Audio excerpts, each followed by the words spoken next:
రామాయణ రహస్యాలనే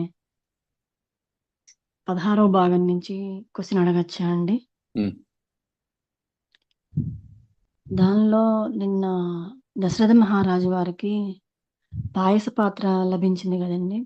ఉమ్. అది అందులో సగభాగం కౌసల్య దేవికి ఇచ్చాడు, తక్కిన సగభాగము సుమిత్రాదేవికి ఇచ్చారు. తర్వాత సగభాగము కైకేయికి ఇవ్వకుండా మళ్ళా అందులో సగభాగం కైకేయికి ఇచ్చి మళ్ళా సగభాగాన్ని సుమిత్రాదేవికి ఇచ్చారు. అందులోని అంతరార్థం ఏంటి స్వామి? మీ ఇంటికి నేను వచ్చాను భోజనానికి. ఉమ్, మీరందరూ అవును. భోజనం చేసిన తర్వాత ఇంకెవరికైనా వడ్డించిన తర్వాత పెడతావా, లేకపోతే ముందు నీ గురువుకు వడ్డిస్తావా? ముందు గురువు కొట్టిస్తానండి. ఆ పాత్రలోంచి ఎప్పుడైనా దైవ నివేదన చేసేటప్పుడు మీ ఇంట్లో కొంచెం అందరూ రుచి చూసి దేవుడికి నివేదన చేస్తారా?